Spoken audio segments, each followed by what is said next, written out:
I literally got a nasty email one day from somebody at work, and I read it, and I was like, I know he's not talking to me like that.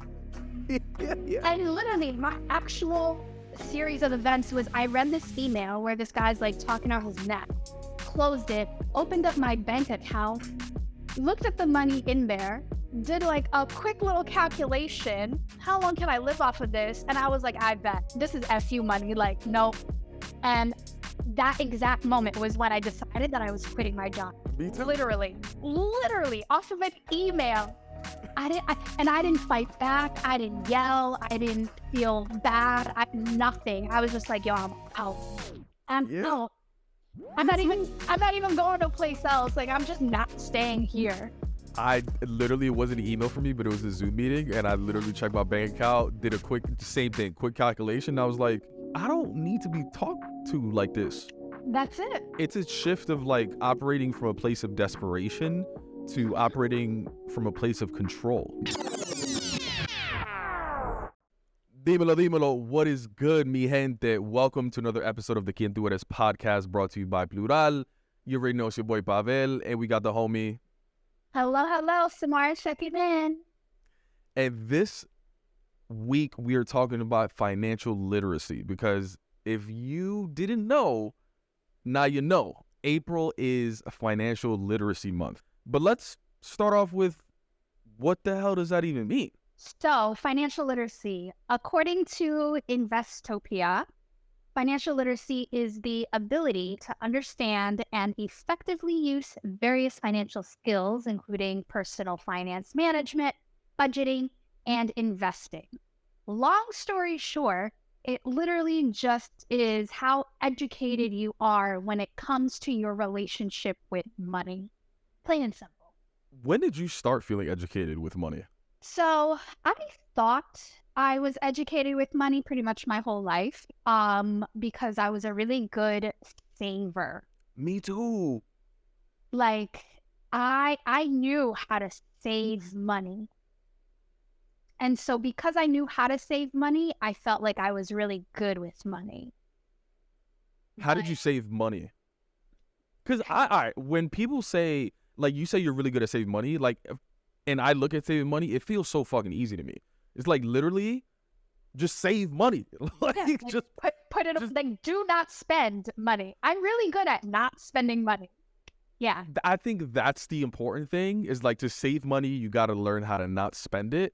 And I don't know about you, but the way that I became really good at spending money is that I had to get comfortable with like myself and tell myself to like stop spending money on dumb shit. Like, when I tell you, I had so many fake Gucci and Prada shoes growing up. Meanwhile, I was taking the bus. Like, the math wasn't mathing. Like, why was I doing that? Nah, for the clout. For the women, let's be real. I mean, that's what it usually comes down to. The thing is also, I didn't have a lot of money, so I was very cautious about saving the little bit of money I had.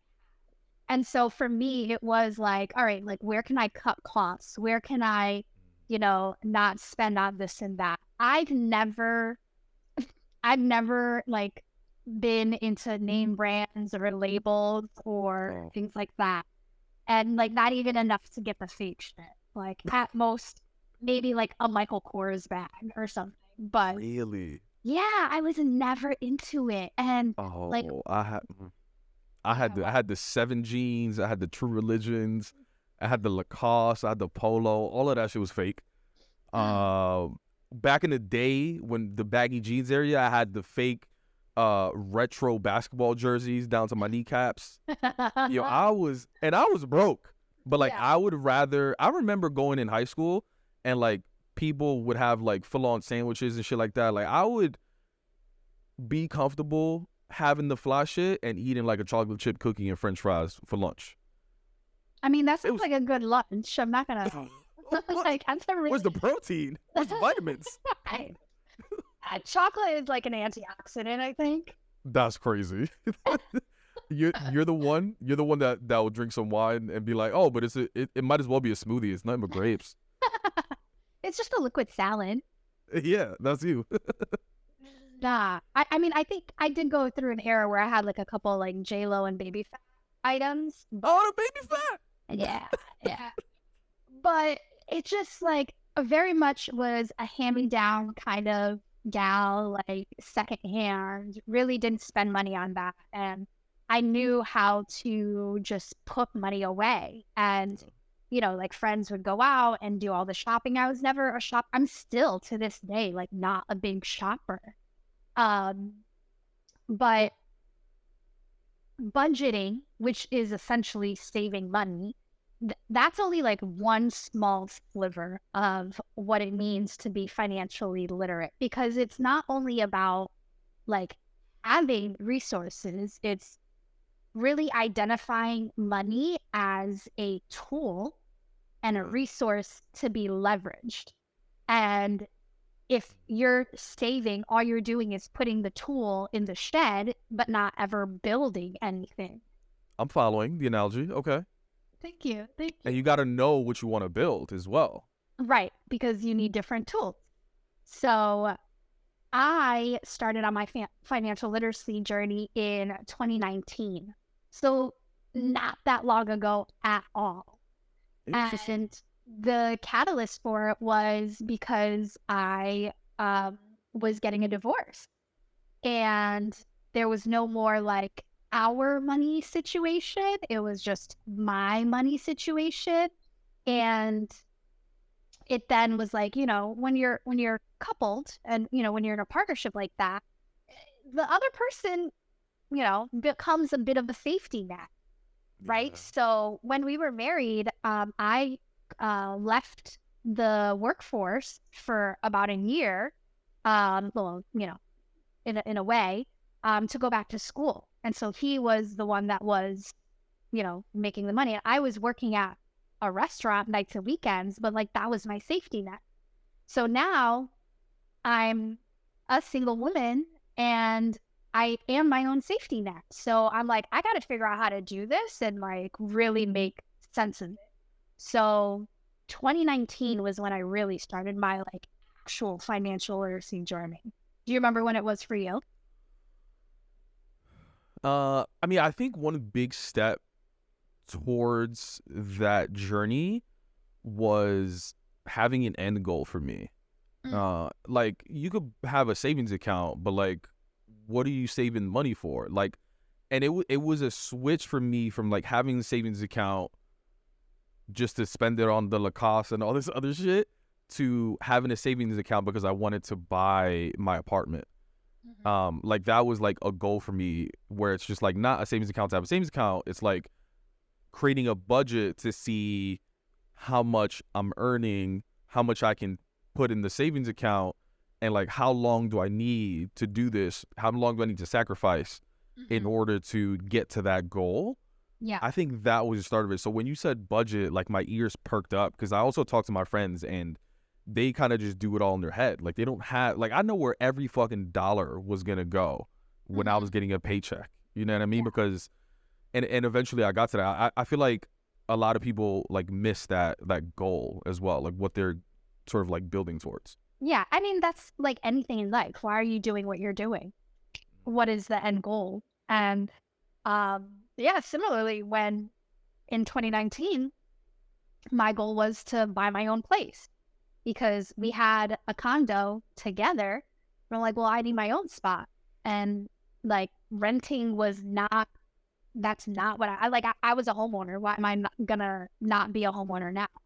So figuring out, okay, like how do I do this on my own was the big push for me. And I really like started reading and listening to podcasts.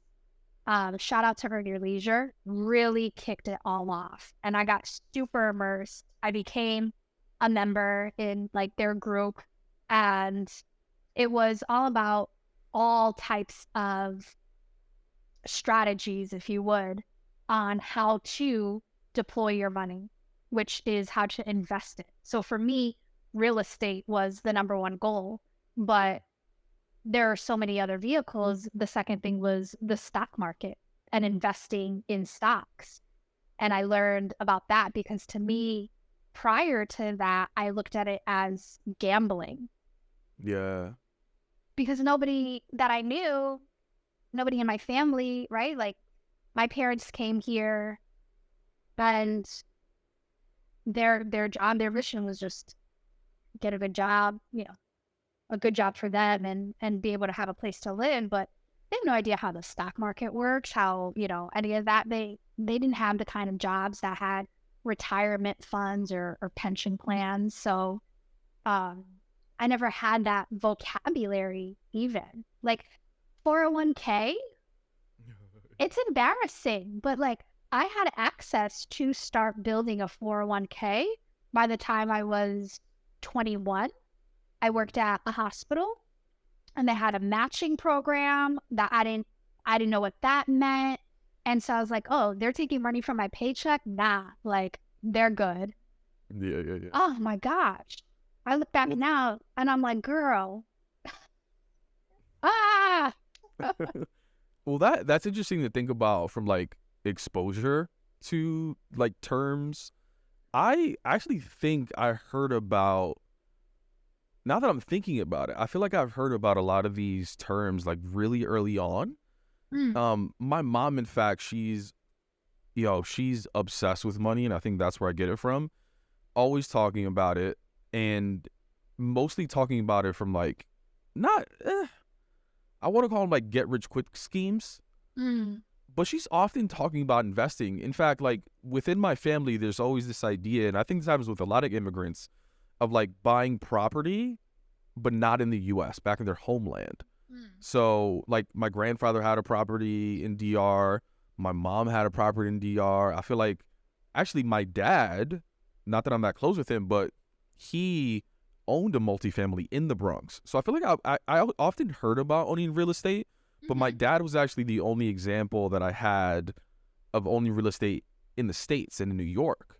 mm, So I feel like I had the idea ingrained in me of like always own property, or like eventually that's just like the thing to do. And even the 401k, like I had a 401k first job out of college type of shit. But I think the biggest thing for me was that savings account though. mm, And I think it's a step that, like my mom, she thinks about all these get rich quick schemes. She wants to invest in stocks. She wants to like do all these sort of things, but and I think we often think about like the flashy, I don't know if flashy is the right word, mm, but we think about how to get rich like now. But my mhm, mom doesn't do the simple thing like just have a budget. mm. Like she was getting a consistent paycheck, but never thought about like where every single dollar is going. You know what I Yeah. mean? So my stepdad, I would say, is in a similar vein in terms of like get rich quick schemes. He managed all of the finances for the family and the household. Even when my mom was working, like she had her own salon and stuff, she took care of, the bookkeeping for that, but he was the one who paid all the bills. He was the one who had the bank accounts and just did everything. And at the same time, he also was looking for those get rich quick schemes. And so many times, right? Like he'd like say this or that, and like, the family's gotten got a few times on some, you know, unfortunate circumstances where people took advantage of us. And so I felt because when I was married, I was that person who took care of all the bills and did all the budgeting. And I was like, yeah, like I can do it. But again, putting money in savings is only one part of it. Budgeting is only one part of it. Like I Yes. needed and wanted to learn how to actually make my money grow and invest it. And real estate was that first step. And we had bought the condo together previously, but in 2020 was when I bought my first investment property, which was a multifamily property. And that has like completely changed the game for me and for my family, honestly, In what way has it changed the game? because now I am able to look at it as an investment, meaning if I put $1 down, how much am I gonna get back without doing work, right? It's no longer active, earned income, it's passive income. And I was able to buy this multifamily unit, move in, and have my tenants cover all the expenses and then some, which is called cash flow. So I was making money. Like I was getting paid to live in my own house. Yeah, yeah, yeah. And it's because of that once I decided to leave Connecticut and move to Miami, I put new tenants in my old apartment, and those tenants pay my rent essentially here in Miami. So it's allowed me to just have a different life. And because I was able to do that, the impact that I had to my family was now they see it, and now, they can turn to me for that advice. And so my little brother said to me, I want to do what you did, and I want to, be able to save and buy a multifamily. And literally this past week, he hits me up. He's like, hey, you know, I just hit a milestone on my savings, and like I have this much saved. I was like, oh my God, that's amazing. And like I think to how long it took me to get Yeah. that much stacked. Right. And like it shortened the runway for him, which is really amazing to be able to do, because now he has questions and he's wondering about this and that. And, he'll ask me. And a lot of the times I can tell him. And a lot of times too, I make him work for it. Like, oh, go look at this, go read this. Like, do your own research, little man. Yeah. Yo, I'm not gonna lie. Me buying my place, although it's not generating cash flow, it does have many benefits for, I haven't done any work to it and it's already increasing value just over time. The rent fluctuates. I have zero anxiety from that shit because my shit don't change.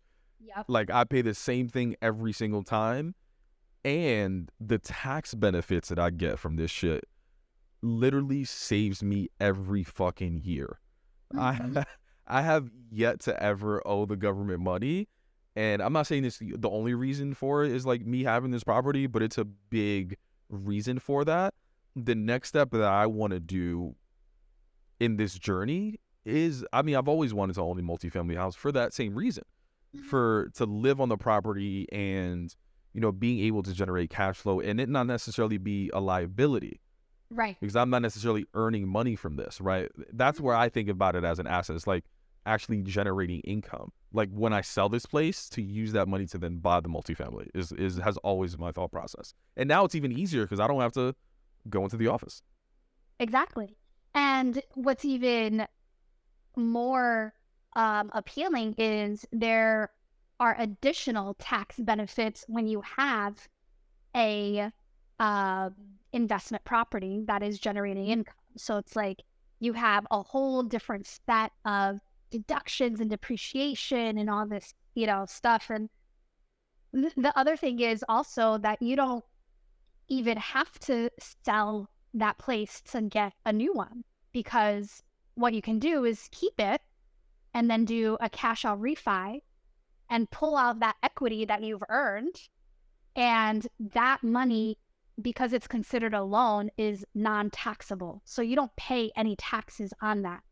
And then what people do is you use that money to then invest and buy another property. And I did something similar, but rather than use the money to buy another property, I used the money to help sustain my sabbatical for a longer period of time. Yeah. So it's there's so many like layers and benefits to it, and real estate again it is just one part of it, and there's so many other ways that you can invest your money. But um That's a in that's an important part to dive into and highlight is the fact that, we often talk about authenticity in the workplace and how challenging it can be. I'm not saying you need money to be your most authentic self, but I will guarantee you that having it, what do they call you? The FU money? Having it will boost your confidence enough to be like, I'm gonna be myself, and if they don't accept me, I can take time off. I can That work for myself. I can do whatever it is, right? I mean, I know what happened to me. Like it's what happened to you too. 100%. I literally got a nasty email one day from somebody at work, and I read it, and I was like, I know he's not talking to me like that. Yeah, yeah. And literally, my actual series of events was I read this email where this guy's like talking on his neck, closed it, opened up my bank account, looked at the money in there, did like a quick little calculation. How long can I live off of this? And I was like, I bet this is SU money. Like, nope. And that exact moment was when I decided that I was quitting my job. Me too. Literally off of an email. I didn't fight back. I didn't yell. I didn't feel bad. Nothing. I was just like, yo, I'm out. I'm Yeah, out. me too. I'm not even going to a place else. Like, I'm just not staying here. I literally, it wasn't an email for me, but it was a Zoom meeting, and I literally checked my bank account, did a quick, same thing, quick calculation. I was like, I don't need to be talked to like this. That's it. It, That's it's it. it's a shift of like operating from a place of desperation to Mhm. operating from a place of control. Like, Yeah. listen, like money isn't everything, but it does help a lot of things. It provides, like, for me, what I just see money as freedom to Yeah. make decisions for myself Mhm. versus people having the ability to make decisions for me because I'm Yeah. operating from a place of desperation. Mhm. 100%. And it quickly becomes, again, a tool where, you know, you don't have to do things that you don't want to. And it also puts you in a position where, obviously you can help people around you, but in so many other ways. And for sure, especially as, like children of immigrant parents, there is that, like, I am my family's retirement plan. And there's a lot of pressure that comes with that. But financial literacy is the first step to financial freedom. Yeah. So it's really hard to get that second spot without the first one. And it also becomes the thing that is what makes it possible for us to help our family. As we wrap up though, like what's something that you would tell the audience about financial literacy? Whether it's like a takeaway, a lesson, like what's one thing you would want to tell them? I would say get educated, put in the time, make the effort. There are so many resources out there. Do your research. Also realize that not everybody is, there are a lot of quote unquote financial gurus out there. So be mindful, right? If somebody's asking you for a whole lot of money to teach you or do something, like, Google is free. All right. So do your own research and get started. And even if it's, you know, whatever amount it is, step one is start saving, but then step two is start investing. Whether you're, putting it in the stock market, contributing more to your 401k, or, setting money aside to buy a property, just get started is what I would say. What's your piece of advice for financial literacy month? I would say live within your means. Mm. Um, like, listen, I know we all work hard. We all tell ourselves that we deserve the best, and we do, but that doesn't mean you need to buy the best right now. Do I want to drive a Mercedes? Do I want to get a Maybach or a McLaren, whatever the fuck, all of those like fancy cars? Meanwhile, I don't even like cars, but I drive a Hyundai, y'all. Like I could afford all those things, but I don't. Like, I think so many of us buy things to impress people who we don't care about or don't even care about us. Hmm. We just don't have to. I think there's a lot of money that we can save and put into investments that you just described that will generate the income to afford us all those luxuries. But if we don't live within our means right now, then we'll never get to that point. Assets over liabilities.